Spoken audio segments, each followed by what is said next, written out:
The last time I stood here to speak about leadership, I talked about identity. We have not exhausted it. We'll go back to it later. We'll break it down. It's going to run for some time. We are going to interject it, sandwich it into. We will not run with it straight because of so many things we are running with in our package. Today we are going to look at one kind of leadership, and that type of leadership is going to change your orientation. It's going to change the whole of your life. We have three sets of leaders, three types of leadership. Are we together? You have the proactive leaders, we have the active leaders, we have the reactive leaders. Number one, proactive leaders, active leaders, reactive leaders. Can we go on? Now let me define it very quickly because there's much we'll do on this today. Proactive leaders are leaders that look ahead into the future and they prepare. Proactive leaders are leaders that look ahead into the future and they prepare for the future.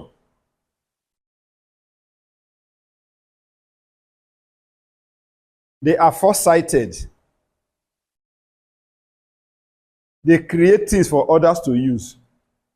Three things I've said about proactive leaders. Number one, proactive leaders are leaders that look ahead into the future and they prepare for the future. They are foresighted. They are not short-sighted. They are foresighted. They look far. They see far. They create things for others to use.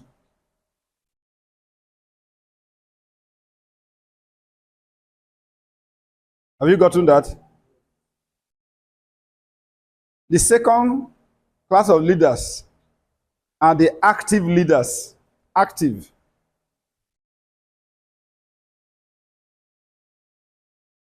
Active leaders are those leaders that work in the present situation. They work in the now. They work in the present situation. You will understand all this is better as I'll begin to explain later. They are good managers. They manage what has been created.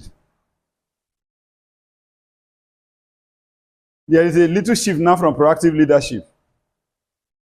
Proactive leaders create things for others to use. Are you with me? Active leaders are managing what has been created. Can you see a slight shift in leadership now? Is that okay? Can we go on? The last one is the active leaders. I'm just trying to define. The active leaders are still coming behind. There are those who are coming behind. Reactive leaders, they are the leaders that are still coming behind. They respond to situations that have occurred, always responding. They respond to situations that have occurred, trying to find solutions.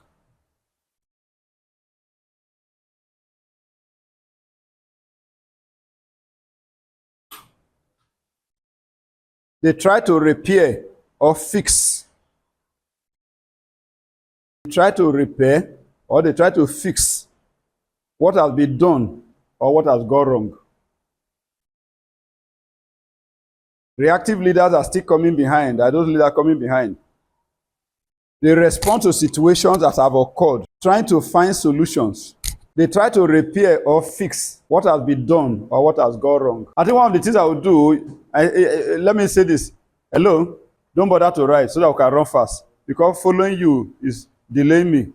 What I would do is I'll tell the office to do a handout on all these things. And then you just pay the cost of the production of the handouts. Do you understand? Are we together? Yeah. So that we can run fast. Don't bother to write listing. Because even your writing disconnects you from understanding through listening. You are struggling to put something down. Your mind is not diluting and dissecting what is passed across. So listen and gain understanding first.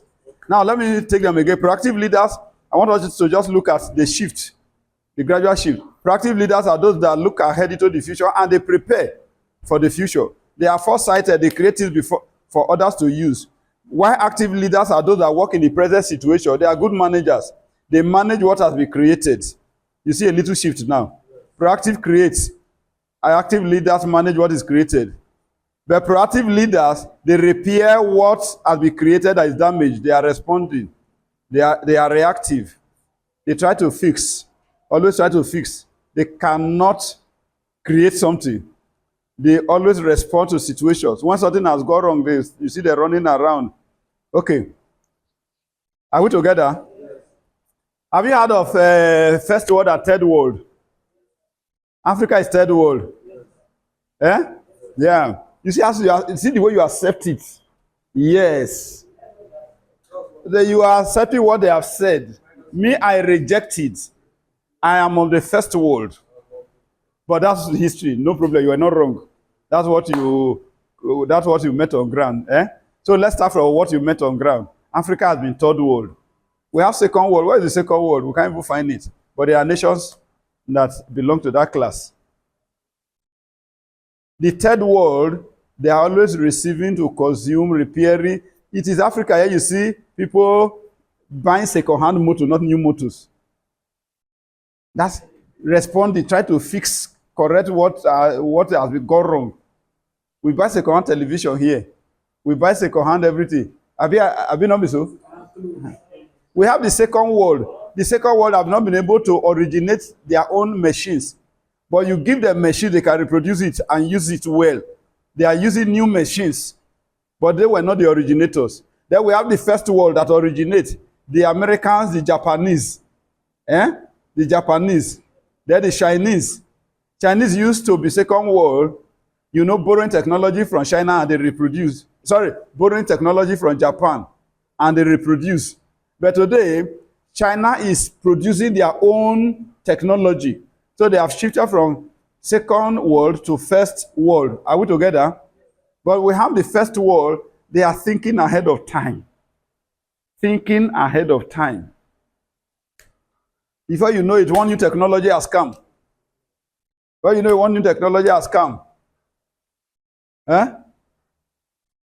They carry video camera like this. There's a new video camera now that fly like an aeroplane. You know, what is it? Drone. People are thinking ahead. Crowd is so much. Why do we carry camera to be going like this? Somebody is sitting here, is videoing what is happening everywhere. He's just pressing buttons here, and the video is capturing. Somebody is thinking ahead. Somebody is thinking ahead that this oil and gas will expire one day. And so, why not use electric motor? Even motors that are automobiles that are powered by water, they are already available right now. Even vehicles that are powered by solar energy. Yes, they are available right now, powered by solar energy. And the sun is shining, they receive strength from the DC and charge their batteries, and the batteries power is an offshoot from electric motors. Are we together? People are thinking ahead. Where's our product in Africa here? We are consumers. We are never consuming the original thing, is the substandard, is second hand. That's why we are of the reactive in the sense that we are trying to fix what has been damaged. What has been damaged? We are very good at that. Our panel-beaters can panel-beat a vehicle of 50 years ago and put it on the road. Even if it's going to kill the driver, let the driver die there, it doesn't concern him. Panel-beat it, or put it on the road. Even if he miss you using your power to drive the motor, don't use the engine. You know, there are some drivers that are actually driving motor with their power, not the engine. Africa, my Africa, our proud warriors in the ancestral savannah. Africa, whoa, my grandmother sings at the back of the distant river. I have never known you, but your blood flows in my veins. Your beautiful black blood that irrigates the field, the blood of your sweat, the sweat of your work, the work of your slavery of your children. Africa, tell me, Africa, is this you, this bag that is bent? This bag that breaks under the weight of humiliation? This bag, say yes to the whip under the midday sun. That is your Africa springing up anew. Africa is springing up anew. We shall see a new Africa very soon. We shall be the drivers of the new Africa. Now, let me give you distinctions between these three classes of leadership. We are going to somewhere today. What we are doing here is to raise proactive leaders. Proactive leaders. We want to champion the cause of Africa reparation. Africa must not be the way we met it. Are we together? There are prophecies from the church that God wants to use Africa. It is true. Go down to Bible history, you will discover that Africa is the beloved of God. I'm telling you the truth. God created the world and placed the first man in the Garden of Eden. River flowed from there. The river parted into four heads. We have several continents on the earth today. One of those rivers service two continents each. But one of those rivers service only Africa. So if two continents were sharing the dividends of one river, Africa alone was taking one river. So Africa is well nurtured, well fertilized, well prepared for prosperity. And God has never done anything without using Africa. Are we together? You understand? Now, Abraham was called by God. God called him in poverty. He came to Africa here and made his word from here. The day he left Africa here, the Bible says he left here with silver and gold. One of his grandsons, Jacob, was testifying. He said, my father was a Syrian, called by God, but he was in poverty. Came to Africa here, but he left Africa in prosperity. Are we together? When God said, I want to make a nation, send the children of Israel to the Jews to Egypt. It was poverty that sent them to Egypt. Hunger, famine that sent them to Egypt. Where is Egypt? Africa. When they were living in Africa, they were a strong nation already. They plundered Africa, carried our treasures. And when they came back, they become a strong nation till today. True or false? When Jesus was born, his own people wanted to kill him, King Herod. God told the father, he said, send him to Africa. Jesus was here. The next time we heard about Jesus was about 10, 12 years old. He grew up here. He learned here. Maybe he ate a bani, he starch, our bangaso, I don't know. On and on, we can tell you. The man who carried the cross of Jesus. Some theologians said, if not for that man, maybe Jesus would have been crucified, would have saved us. When Jesus had stayed hungry for all day long, all night long, and he was weak, and he had been beaten, and he was in the flesh, he was not in the spirit at that time. The flesh was weak, and they gave him that heavy cross he was going to hang on. He could not carry it far. And then they dragged the man to help him carry the cross. The man was an African. I can tell you on and on. Nothing good has been done by God on earth here without involving Africa. But where are we today? So we want to repair Africa, take Africa back to where it should be. If that's our assignment, till God will call us home. Are we together? Yes. You know, this business we are doing now, making money is not for selfish reason. It's to advance God's kingdom. If your reason is not to advance God's kingdom, you are on your own. That's why anywhere I put my hand, there must be prosperity, because it's for kingdom's sake. I will enjoy it too, because I'm part of the kingdom. Are we together? Now, let me show you the distinction between proactive, active, and reactive leaders. I'm saying all of this because I want to raise a leader out of you. And it must be the best leader. Now, for those who started with us, as I was explaining the difference between proactive, active, and reactive leader, what do you think, which one do you think is the best kind of leadership? Proactive. They anticipate, they sit down and ask questions. What can we get out of this place? What if this thing happens? What do we do? They anticipate. Are we together? Active leaders participate. The thing has been brought down, they join. Proactive leaders do not wait to participate. They anticipate to bring the thing.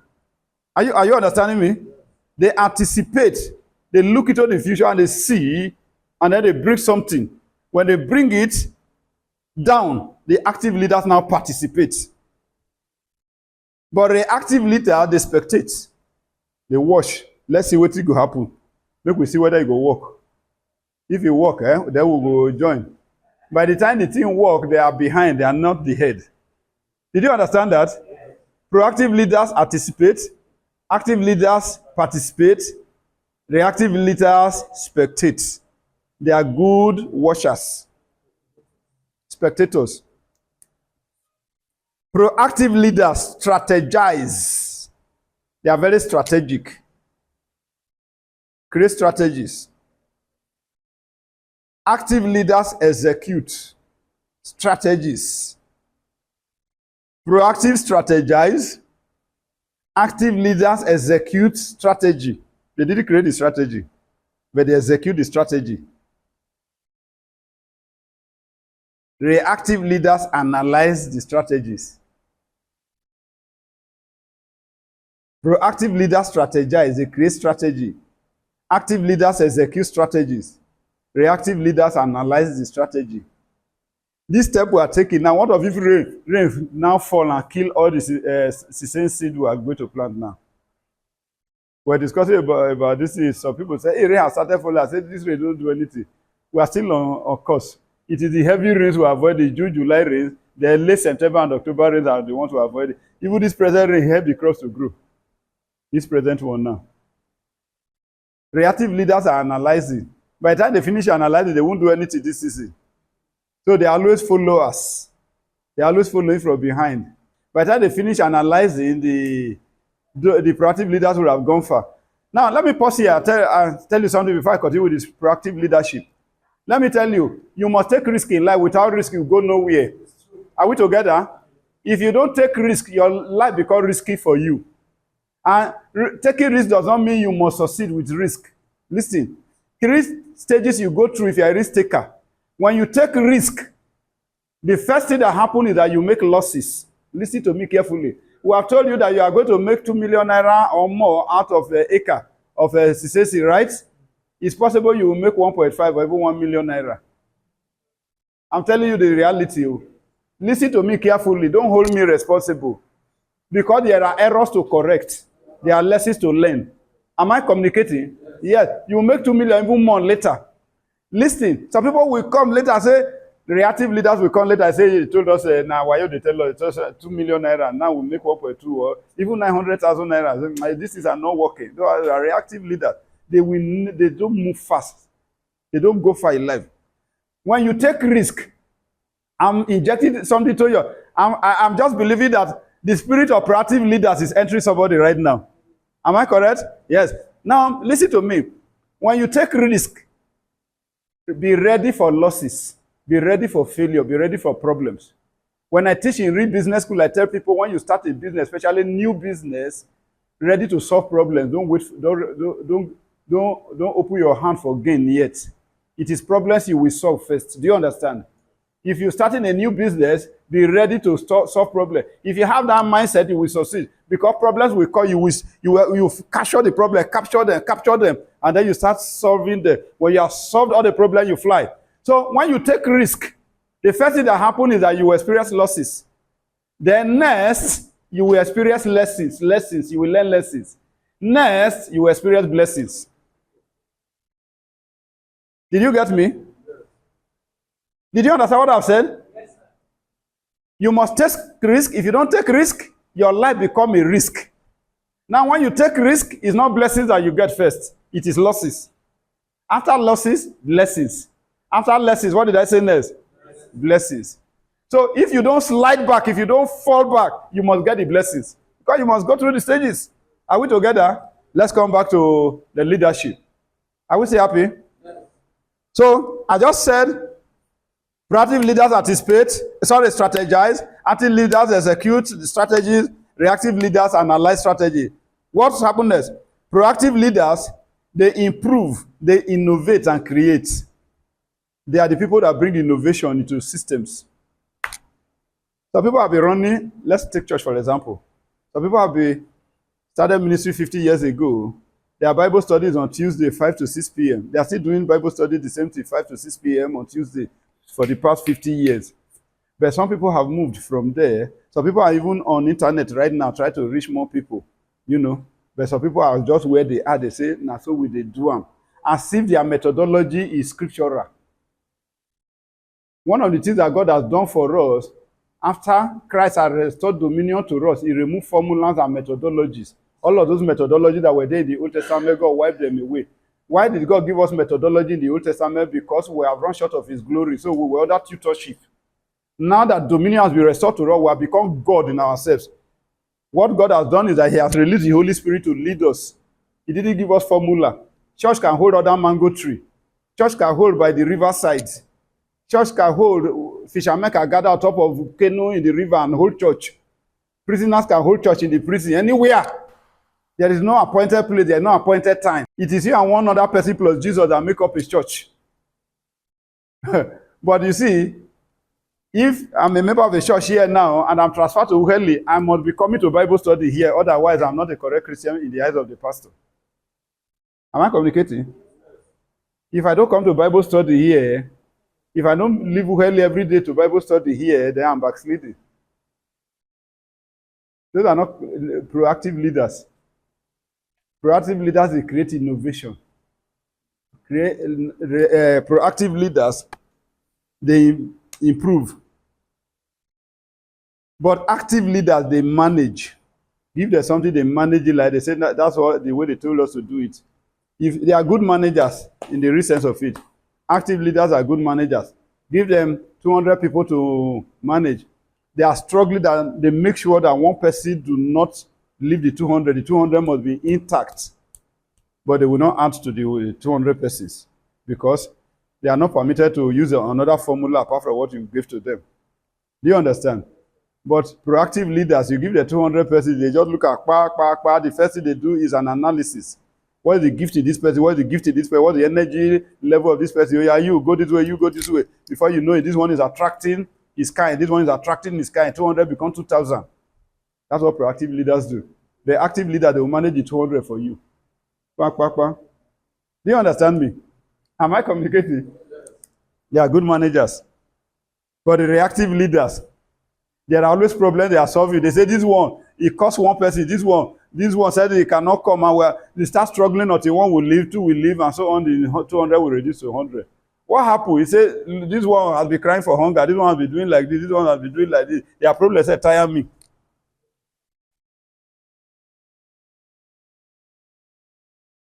Am I making sense? Proactive leaders are visionary. They are the people who create visions. Visionaries. Active leaders are those who sustain the vision. They run with the vision that people create. They sustain visions. Reactive leaders, they fix. They are always on the repair side. Proactive leaders empower others. They release power. I just told you of one pastor who want to empower about 10,000 people with 1 million naira. Where people who are richer than him. Can you imagine the kind of followership we will get? And people will believe his gospel. The last meeting we had in Benin, they were talking about even unbelievers wanting to become Christian because they want to join the business club now. They are seeing something good. Unbelievers want to turn to Christians by force. That's how Islam has been colonizing people. Do you understand? And one Christian is extending the grace of God to others. Is empowering people. Yeah? If you are a parent, you don't have anything to offer your children will run far away from you. They'll still bear your name as the father or mother. Do you understand? But sometimes you call your children, I've not seen you for 1 year, say, Daddy, don't worry, we will come one day. We are busy, we will come. Because you have nothing to offer them, you are not empowering them. Somebody else is empowering them. Before you know, before you hear from them, you know, they say, Daddy, we're traveling to Canada, I want to stay in Canada now. Because I have nothing to offer them here. If you build an industry here, they will stay here. If you own an industry here, they won't go to Canada. Do you understand me? Am I communicating? Yes, they won't go to Canada. And when they get to Canada, it's once in 10 years you will see them. I love some children say when their parents die, they send money, they just say, tell that uncle they should arrange the burial. They have left and gone forever. I'm telling you the truth. Proactive leaders empower others. Proactive leaders empower others. I was having a struggle with my children. One of them is here, Manifa and the rest. They met a leader who was empowering them, who was influencing them. And they said, oh, we want to stay there. I said, come. They said, Daddy, no, you can't. They have seen something better. So, it behoves me to step up. And they become a dry force for me. I stepped up. Today we're working together. Do you understand? We sit down and discuss business together. They are contented now because they see that I can create vision now. But all the time they were seeing something better. They were seeing something better. It took time. One of them sitting here, when he graduated, we're looking at, oh, he will follow this guy. We're discussing. But today, he can now see that we have better vision here. It's reality. Do you understand me? Proactive leaders empower others. Empowerment is not in terms of giving money. You can empower people with knowledge. Do you understand? You can empower people with connection, with relationship, and so on.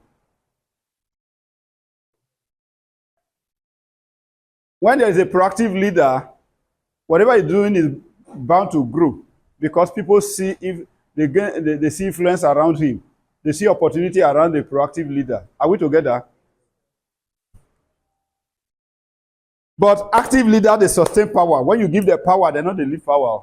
Active leaders. Now they have a permanent seat in United Nations to remove them in Wahala. They're not they go back, they're not they go forward. Active leaders. They plenty in ministries. They are there.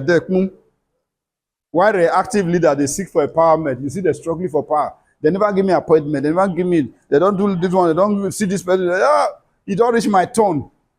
Forgetting that you were supposed to create turn for other people. Do you understand? Create turn for other people. When this man entered our governor now, I know a lot of boys who were SC. As they say, I beg, money not, they never give us a position. We are waiting for position. We are waiting for position. Waiting for position, SA, they pay you 250,000 a month. The higher one, SSA, senior special assistant, is 350. If you go to do real business, you will make more than 250. And some of them were jobless for about 6 months, waiting for, say they never give us appointment. Too. Later, the man gave some of the appointment, and they were happy. They don't talk big voice for their community with 250. Reactive leaders seek for empowerment. Some of us will have this mentality before. Can I pray prayer for you? May God delete that spirit of reactive leadership from you. May God give you double promotion, bypass active leadership and land in proactive leadership. Before you say amen, I join you, I say amen for you. Okay, so proactive leaders are great thinkers. They are infinite in capacity. They can think out solutions. Problems don't weigh them down. Problems don't weigh them down. Have you ever lost money and a lot of people lose money and they back out of business? Lose money, they are gone. Call them, you say, I'm not trying again for my life. I'm not trying again. Even when you point to them and somebody succeeded, they say, you know the thing what you do. You know what you do before you, I beg, leave that one, the thing not they work. You know what they do? Active leaders, they have unlimited capacity. These are the real springs of God. You know God is infinite. And we were carved out of the infinite God, right? Abi? Yes, we came out of infinite God. So we have infinite capacity. Man at his best can rule the world. You know you are like Jesus. And you have become like Jesus. If Adam didn't commit sin before, there was no need for Jesus to come to the earth. We were exactly like Jesus. We were made in the image and likeness of Jesus. Did you hear of the first Adam and the last Adam? Jesus was the last Adam. The first Adam, the real Adam, who messed up. The first Adam was meeting with God face to face like Jesus meet with God face to face. Do you understand? And Jesus has come to restore us back again. The last Adam has come to restore us back to that. He has given us back our capacity. If you are thinking rightly and you walk well, you can feed the whole world. You can rule the whole world. Do you understand? So we have unlimited capacity. If they put one problem inside your capacity and it weigh you down, you are not yet a correct person. You are not a proactive leader. You are not yet a true child of God. So people want problem with damage their thinking. They can get angry and break tumbler and fight people and shout at people anyhow. A proactive leader is a great thinker with infinite capacity. When there's a big problem, what he does is, there's something I will teach you before the end of this. I was talking to my people recently. I say, when you get to a place when you are stocked up with big challenge, and approach it with simplicity. You know what that means? Drop the problem, go and drink water and relax and free your mind. And later come back to visit it. You discover that there is a way out. Am I communicating? So that when people meet problem, it's like they have come to the end of the road. They can destroy things. People drop the business, they drop the process, they drop the project or the program. Everything damaged. Everything damaged. Let me ask you one question. Can I walk through this place? No. That is the right answer. Can I walk through this place? Can I pass through here? That's the right answer. Can I pass through here? But I can pass through here. If I'm determined, I can pick a hammer and break this place. And it will break, right? I will pass through. There is nothing impossible in life. Nothing. It can only be difficult. If I know that somebody is going to shoot me with gun at the door there, I must find a way out to escape through here. It will no longer be impossible for me to pass through here. It will only be difficult. I have to crack this wall and I'll find my way out. There is no problem that cannot be solved. They are building railway under the ocean right now. Some countries. They have even built a railway on tunnel through a mountain under. Am I correct? Am I communicating? Yes. 400 years before aeroplane was manufactured, Leonardo da Vinci, one of the Renaissance artists, like prophecy, gave a revelation that the rate at which man is growing and developing, a time will come when man will build a ship that will sail in the sky. He said, no rope will hold it, no pillar will hold it. They said, you are crazy. Come and tell us how it will be done.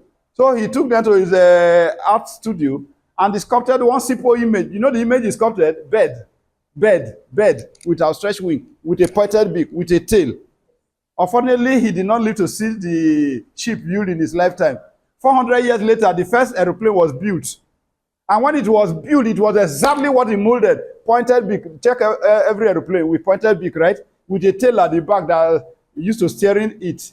And then outstretched wing on which he hangs. Exactly. But the man who built the first aeroplane couldn't fly it. His capacity was limited. He couldn't fly it. He was afraid. If I go up, what if I fall down? What if I fall down? Your thinking creates your reality. Whatever you think is what your life will produce. If you think impossibility, if you think difficulty, that's what you'll be meeting. If you think possibility, problems become solution to you. Problems become easy for you to solve. Yes, that's the truth. Two guys were washing in the Wright brothers. They were washing the man. Forgot the name. God, I never knew I would talk about it. The Wright brothers, they were washing him. And when they finished, they went back and analyzed this thing. How do we get it to fly? The first thing now, two theories they came out with that worked and has been working, though have been proved upon. And this, number one, when you vacuum anything, it can float on top of water and in the air.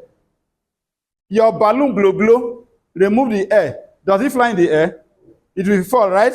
When you blow in the air, you create vacuum. Tie it. Can it fly? Yes.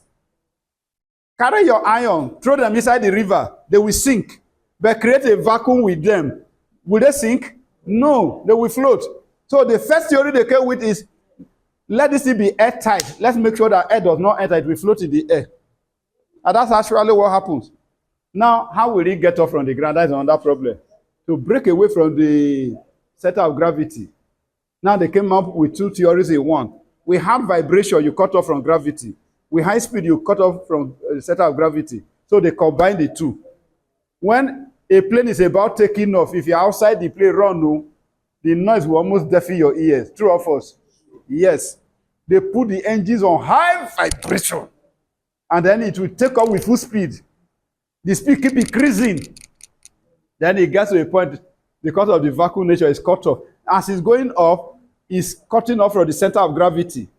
A plane does not crash when it is in full velocity. It doesn't crash. If a plane crashes, it's when it's taking off or it's close to landing, because it's closer to the center of gravity. When it is 30,000 feet above the sea level, it has cut off from the center of gravity. It doesn't, unless they go to blow it off with bomb, nothing will happen to it. It will just keep flowing like that. It can float in the air for the next 8 hours.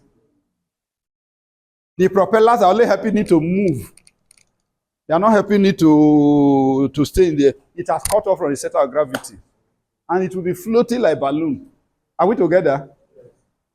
So some persons, proactive leaders, were able to think ahead that a time is coming when man will sail in the air, and we are sailing in the air today.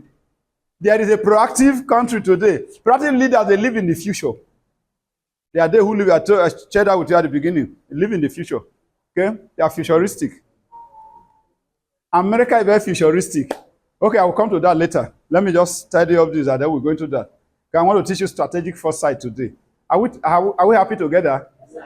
Yeah. So you must be a proactive leader if you must succeed in life. Proactive leaders, they have infinite capacity. Give them 10 problems. If they don't solve the 10 problems, the problems will not weigh them down. Like I said, I was teaching my staff recently, how to approach difficult problems. Problems become hard. Approach the problem with simplicity. What does it? Just drink water, put the thing there. Don't kill yourself. Go and relax first. If you turn to the problems and you are still confused, leave the problems. If you turn to them, you are still confused, leave the problems. Maybe go and buy biscuit or go and buy this same biscuit, very sweet, and then leave your chop them. Chop them. I'm messing you. As you enjoy the delicacy, your mind dey relax small, small, small, small, small, small. If your mind never relax, go sleep. You go dream better dream. If you never dream better dream, so when you wake up, you go dey fresh. And by the time you remember the problems again, answer don dey come. I told you, I say approach problems with simplicity. Proactive leaders don't get confused. They approach issues with what? Simplicity. We'll come to that. Now, I say great leaders have infinite capacity because they are great thinkers. Do you know that the greatest work God has given to man? Let me ask you a question. Do you know the greatest work that God gave to man? We sing this song. Prayer is the key. Prayer is the key. Prayer is the master key. Is prayer actually the master key? You know, a master key is a key that opens every door. Does prayer open every door? It's a lie. Prayer does not open every door. It doesn't open every door. You know, we are extremists in religion. Religious people are extremists. I'm a pastor, ordained, and I'm ordained by one of the old fathers of faith, who is from the old school of theology. I don't want to call his name. So you know that I am a correct pastor. Do you understand me? But I'm telling you the truth. Prayer does not open every door. Yes, prayer does not open every door. Prayer will have made you a billionaire. When we pray, God is a spirit, he answers.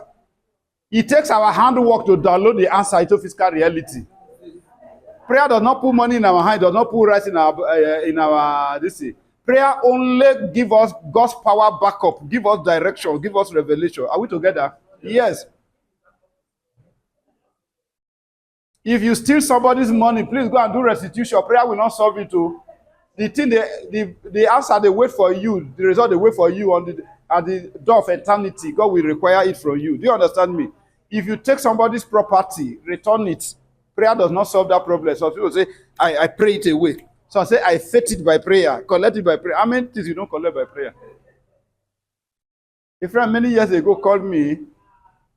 Many years ago, he was owing a heavy debt, and he would lead him out of, he was a banker, would lead him out of the bank. He called me. I traveled from Abuja, prayed with him.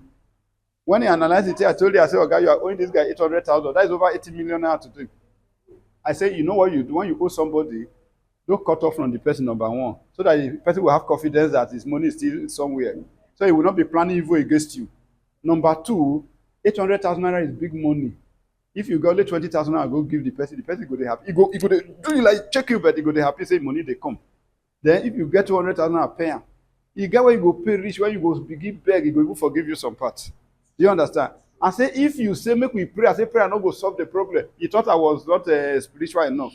Then he went to engage other pastor. One pastor collected almost 250,000 from him to pray for him. He lodged him in hotel. The pastor was living well, to bring money, sow seed. You know, alas, that debt made him run out of Nigeria. I'm telling you, he lost his job. The 250,000 naira he spent on the pastor, if he has even used it to pay the man, he will have solved the problem. Do you understand? Prayer does not solve every problem. Don't be deceived. It is from your thinking you discover what to do. If there's anything, we will call master key. If there is, it is your thinking. Do you understand? Now, I was saying that proactive leaders are great thinkers. They have infinite capacity. Active leaders are intelligent with ability to maximize capacities and potentials. They cannot expand their thing, but they have capacity for everything you give to them. They go to school, they train as accountants, you give them accounts to keep, they will keep the account well. But they cannot produce money for you. They were just trying to manage money. Give them 1 billion, they know how to arrange all the numbers. But to multiply that money, no, it's proactive leaders that will create that. Do you understand? Active leaders will manage everything you give to them well.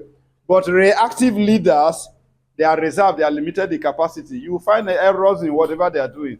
There's always one mistake somewhere. Somebody did not bring his money on time, did not bring his record on time, so that was why they didn't do the thing correctly, and then the time was against them and so on. Reactive leaders will always have excuse to give. Now, finally, on the differentiation, I think you need to hold this very well,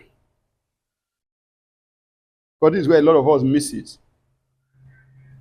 This is the true character of these three classes of leaders. The proactive leaders, they commend. They commend people. They give commendation. Reactive leaders, they recommend. I will explain the differences. The reactive leaders, they condemn. Proactive commend. Active leaders recommend. Reactive leaders condemn. Now, proactive leaders, they don't end with commendation. They commend and they will still correct. They will commend and they will correct. You know what a lot of leaders do? They just see you with error. They say, no, this is not correct. No, you did do well. You do well. No. They're dapping you. Even a madman is doing something correct. Too. I'm telling you, a madman is doing something correct. You don't know he's doing something correct. If you don't know he's contributing to the provision of carbon dioxide in the society for plants to grow. You breathe in oxygen, right? What do you give out? Anywhere a madman is helping plants to grow because it's producing carbon dioxide. No matter how small the quantity is, it's contributing to the growth of nature. It's not entirely useless. Do you understand me? Yes. But I told a story here how a madman saved the community in time of crisis. Now, one of the things we leaders don't do well is that we don't know how to commend people. We don't see the good in people. Women don't do that a lot. Their children just condemn the children, just sorry that I'm talking about that gender.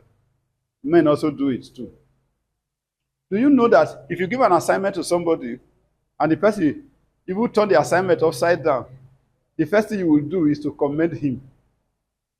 If you commend him, find something good that he has done. When I was in the university, because I did art, and lecturer taught us what I'll never forget. He said there's beauty in ugliness. We said no. He said, okay, if there's no beauty in ugliness, do you like mask? We said no. Do you like masquerade? We said no. Why do people go to watch masquerade? He said you are excited because there's one kind of beauty. Maybe the colors or the way they are presented. That's beauty. Something is attracting you. Say there's beauty in ugliness. He said, so you don't live to condemn things. You live to commend before you correct. Condemnation actually comes at the end. Sometimes there's no need for, if you correct properly, there's no need for condemnation. If you correct properly, are we together? There is no need for condemnation. So, proactive leaders, they commend and they correct. They can see a wrong situation. I went to the farm as they were working in the farm yesterday. You know, I just look at their bookie. Sanunde Zua. I said, you are doing a great work. They were happy. They were happy. I just have to say, you will do one like this. They say, yes, sir, yes, sir. It's like my formula was different from the formula of the old leaders who have been leading. I say, you will do it like they were happy. They say, we'll drip pure water. I say, pure water is coming, pure water is coming. So, and then we just chatted together. This morning I was telling my son, I said, when you get there, because they were saying these guys are difficult to lead. I said, no, you have not gotten it right. Commend them. I said, when you get there, greet them, greet all of them. Just be excited. What this is I do, if I want to preach even in my church, I'll first of all make people laugh. I'll just create one joke. Everybody will laugh. I'll just say something. If I'm making an announcement, I'll just create something. People will laugh, you know, a way of getting there to be happy, you know, release tension. Okay. So I told you this morning, I said, as you are getting there, just make them happy. Greet them, even the one that is not doing the work already. This is a fantastic work. See, your collage is good. You know, this work is good. But just take it this way, like they will listen to you. If you just tell them, say, you're not clear this away, you're not clear this away, they'll react. They won't be thinking of dumping the job and go away. Do you understand me? Are we together? Yes. So what proactive leaders do, they commend. After that, they correct. Take note of that. If you do that, if you take that strategy, apply that strategy in your leadership, you will always get people to work with you. Do you understand me? You always get people to work with you, and people will keep working with you, and your organization will grow. Now, active leaders, what they do is that they correct first, and then later recommend. This was not well done. Then now do it like this. People will listen to you. But it has your only strategy, you know. At some point in time, the people will feel they are useless now. They begin to withdraw from you gradually. You don't see anything good in them, you know. The only thing that will hold them to you continuously is what they are going to be gaining from you. If there's nothing to gain from you, you see they're pulling away. Am I correct? They'll start pulling away. Start pulling away. Don't correct first until you comment.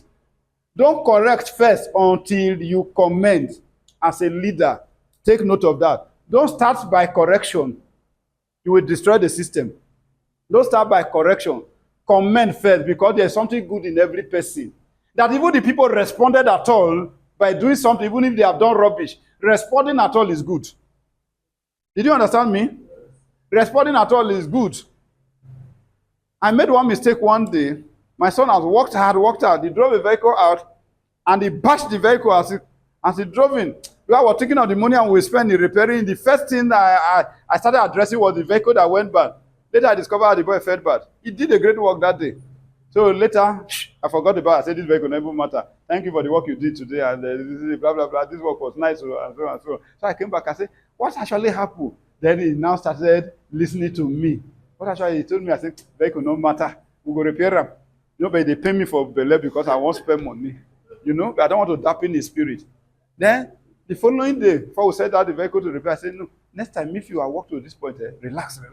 And leave the vehicle, do like this. You know, do you understand me? I took a wrong step the first time. The next day I would have even gotten his best. If I send him out, he will obey me, but he will not put in his best. Did you understand me? He will not put in his best.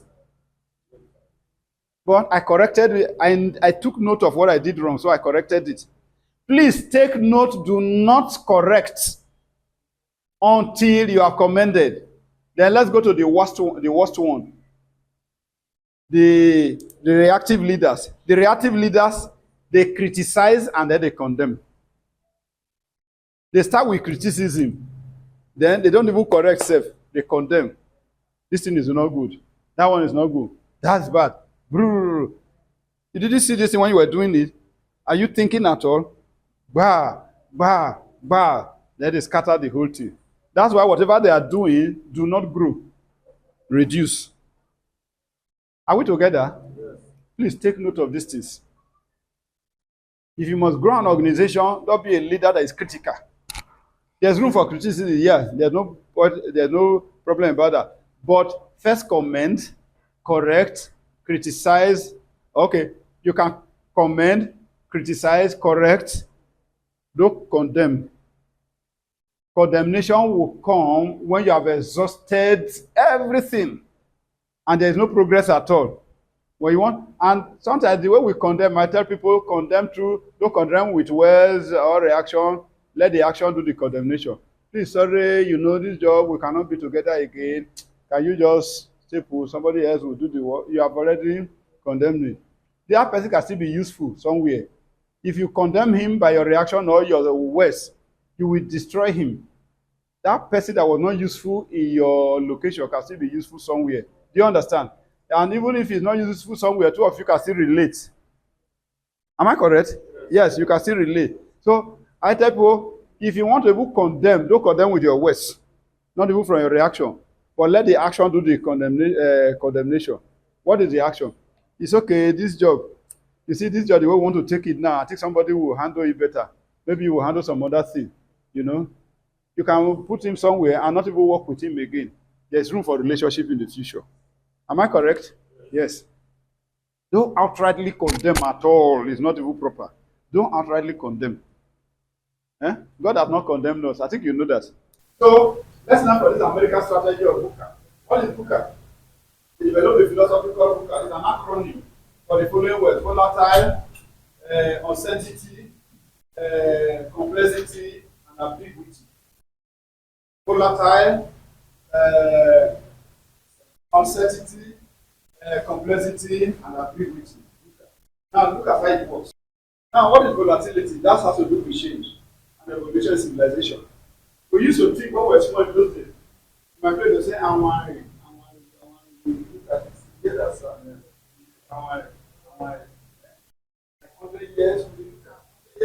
we have married 100 years ago, something happened. And the other will be surprised that what happened now, like 100 years ago is changing now. So it takes a long time for changes to occur in those days. Do you understand? Yes. When changes are occurring, people are surprised. It takes a long time.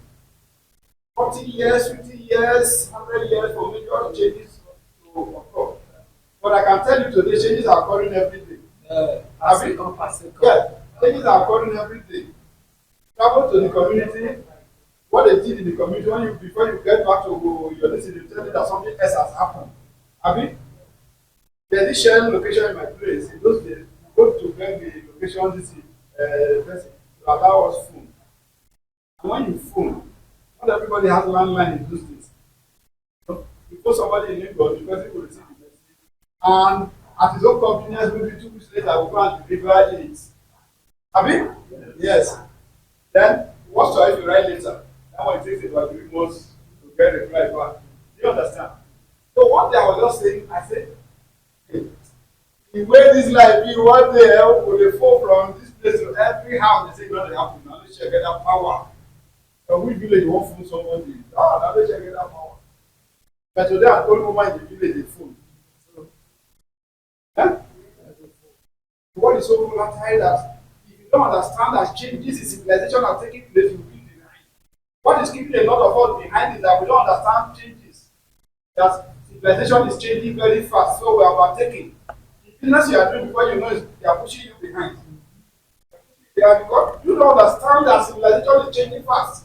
The items you have now that you are selling, new items have come that will serve people better.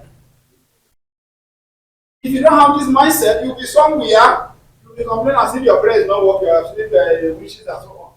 Please, I believe there are wishes, but wishes have no power over me, I'm telling you. There could be a wish in this place, there could be a wish in this place, but it won't be anything. Christ in me is the hope of glory. Do you understand? If I'm doing the right thing, Dangote is not a Christian, but wish never stopped his business. Because he's doing the right thing. Are we together? Sure. Yes. I don't believe that wish go to church and say, as I clap my hands, every wish I did.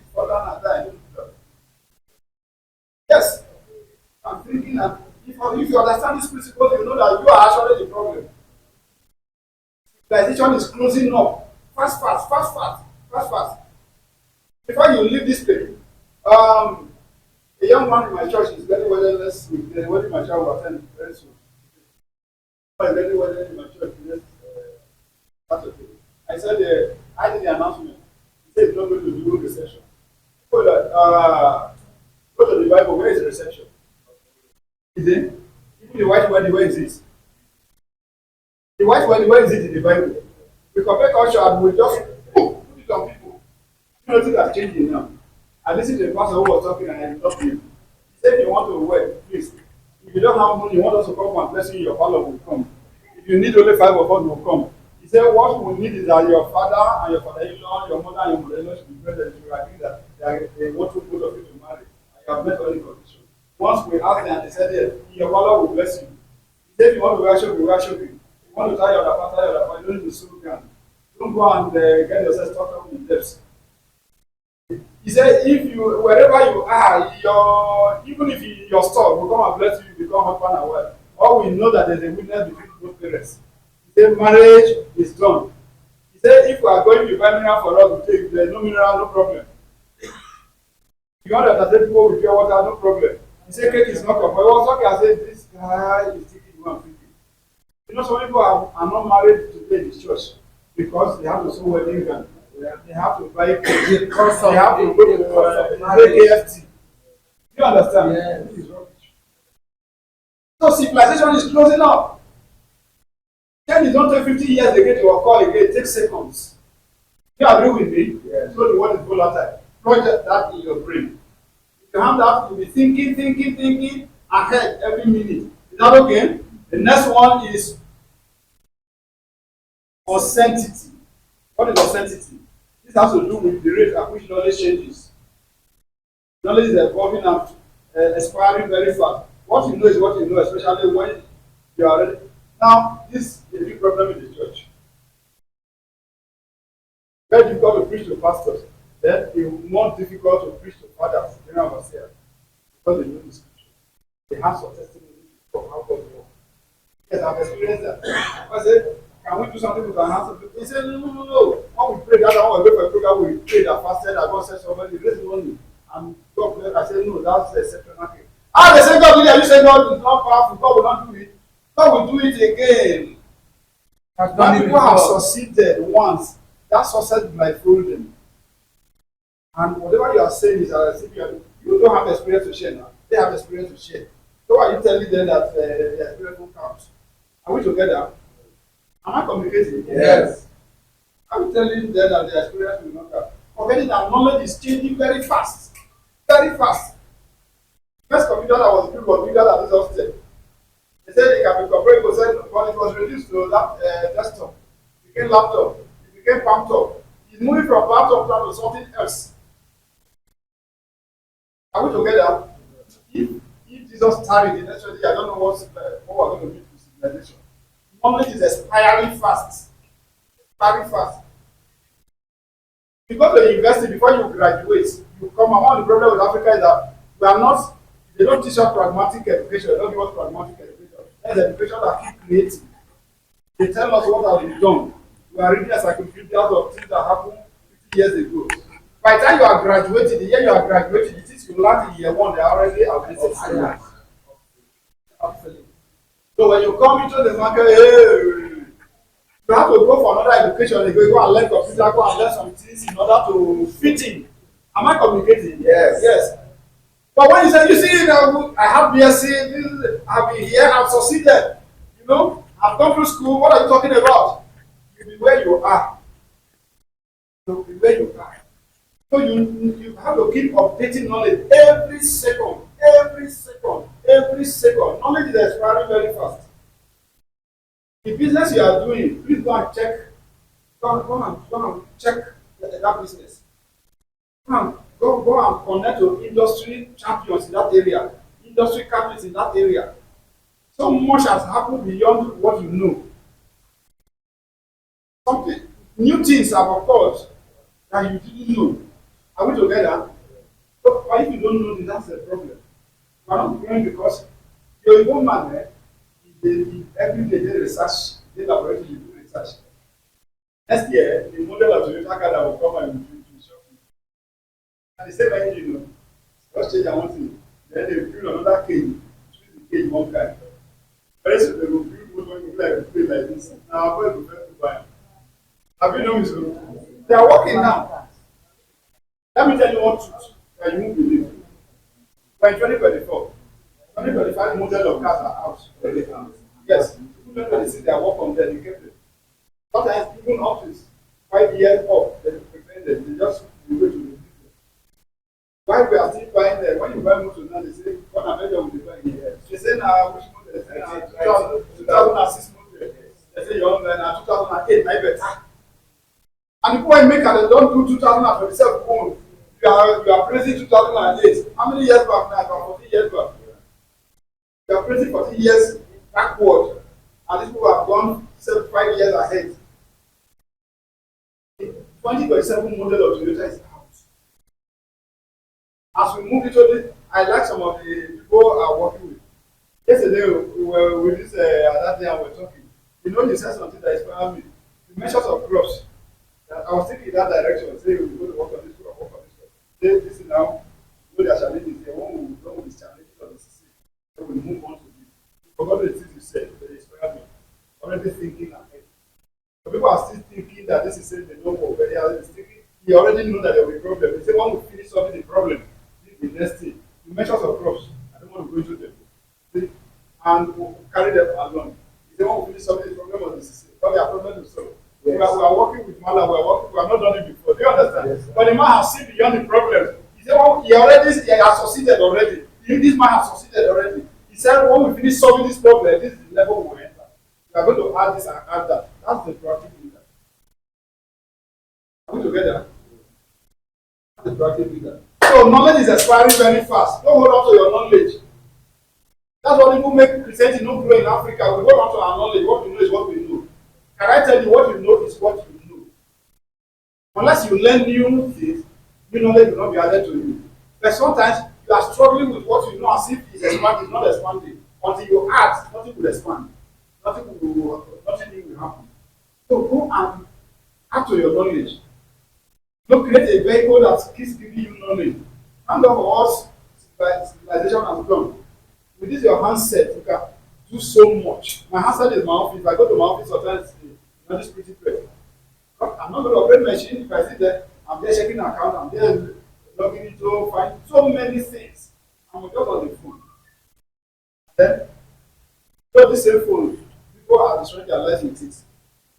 So much to learn from this thing. Go to AI, go to all of that. AI will almost want to give you answer to everything. Yes, but try to analyze them too. That's what you need. You understand? Okay. Just like Google. So, what's the next one now? Complexity. What's complexity? Complexity is not it shouldn't be a problem, but it's a problem. I'll tell you what is the problem. Now complexity, let me read from what I wrote here. Complexity is a problem in it. It's not a problem in itself. Whenever anything grows, it becomes complex. It could be your business, it could be your ministry, it could be your family. Now, there's the meaning of complexity. Let's say, for example, when you started your business or church, you answered about 3 persons. Now, growth is occurring. People are being added every day. With the addition of every one person comes complexity in administration. Production and transaction become more complex. Yes. Now, some people have the capacity to manage many things, especially people. Is that okay? Yes. They don't know how to build structure to manage many things. If you must grow in anything you are doing, that thing must become complex. I don't know whether you understand. Yes. Yes. You cannot grow in there, there's no complexity. Yes, really good. You just come to the office, you have 5 workers, now you employ them, you give them assignment and just like that. And they are handling this most you told them to handle. And they are doing that year in, year out for the next 4 years. There's no problem. You have a problem? No problem.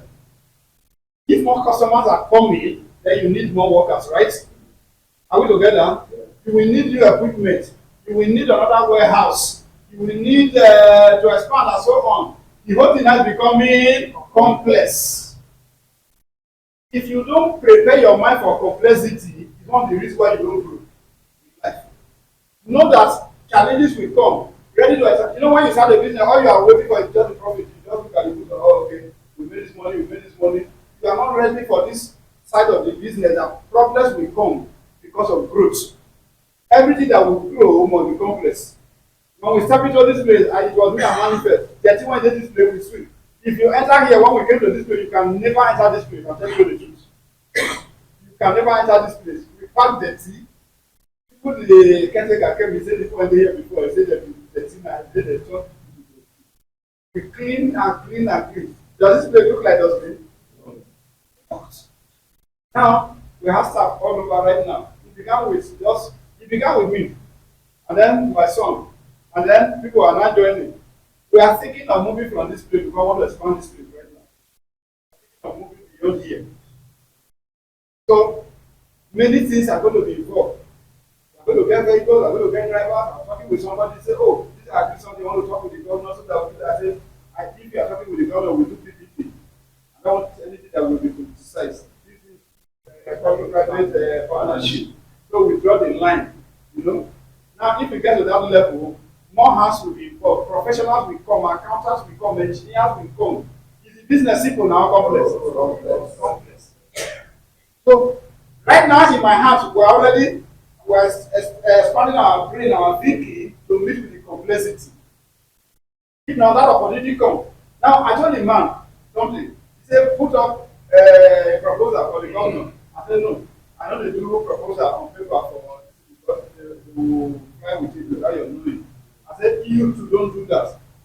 Just give him a breakdown like this. Then he will call you and you keep talking to a point that you reach an agreement. If the point of agreement, you will draw out the business plan. Don't do that. Whatever you write for the government will fly with it. Somebody else will wait to have somebody, they will use it to make their money. They will be looking from afar. Now, but what I've told him that he want to take to the governor, I'm developing far more than that. So that tomorrow he calls me and say, okay, this is one of my staff. Explain this to the governor. You know, he has already told the governor something. If I'm going to say the same thing to the governor, it does not sound him. Are we together? Now, if I'm going to stand before the government, in case it's happened like that, now what he has said, I will start from that point to somewhere else. I've prepared myself for it. So I'm starting with it. So the government has to say, something new is coming. So let's go to it. Now, all I'm saying is that if there's going to be expansion, you're going to become complex. If your mind is not prepared for complexity, you cannot succeed. That's what America does. America prepare ahead. America will just carry military planes, go put for Saudi Arabia, just carry military planes, go put for Iran, and start working because they know that anything will happen, the war can break out, and anything will happen. So they are prepared ahead, they prepare for complexity. If the crisis comes, they know how to manage the crisis. If there's a virus, they know how to manage it. Then lastly, what's the last one? Ambiguity. This actually take care of things we don't know. We know they prepare for this one is beyond us, but if we prepare, we mama prepare something they call insurance, right? You know what they call insurance? Yes. God forbid we won't have accident in Jesus' name. The accident can come, right? Accident will claim your vehicle. If you ever have accident, let damage your vehicle, not damage you. When you damage your vehicle, you want to spend money. Yes, where is the money going to come from? You prepare for it. Yeah? Did you prepare for it?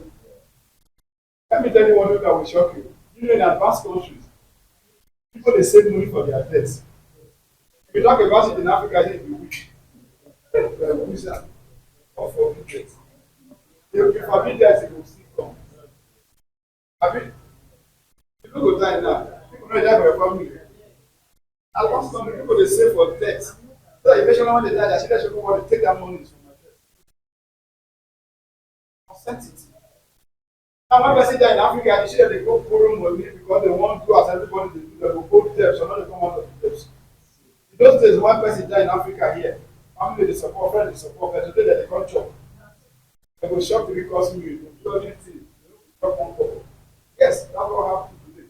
And competition. When you finish prayer, you are poor here. But now, with proactive people, they prepare for uncertainty. Does it make any sense? Prepare for uncertainty. The phone that you are using now will crash one day. You get the phone, they steal your phone. I pray they don't steal your phone. The day they steal your phone, you will nearly die. On Sunday I was going to share, a girl was crying as if she was the end of life in any junction. They snatched her iPhone from her. She cried. People console her. People call the last say, oh, now the ordinary phone. To me, I know the big thing for her. You know, I don't know how many boyfriends she play to get that iPhone. And she may not be able to play those tricks again. All of that. You understand? Now, he cried. I want person I laugh for very well. Anything we love so much, we leave there behind. You understand? Now, they will steal your phone. But the day your phone falls and the screen, find new screen. You save money for new screen. How many of you save money for new screen here? How many people? If you are not proactive, that's the meaning. Me, I did not save money definitely for screen, but I make provision for. Yes. If I tell you I don't have money, does not mean that I don't have money for what you're saying. But I have like insurance. Especially for health. Yes. Children in school. I always make provision because they can call at any time. I want to get that. When children call you from school, you know that's when you start looking around. When I want to go and tell that to somebody, you have one problem.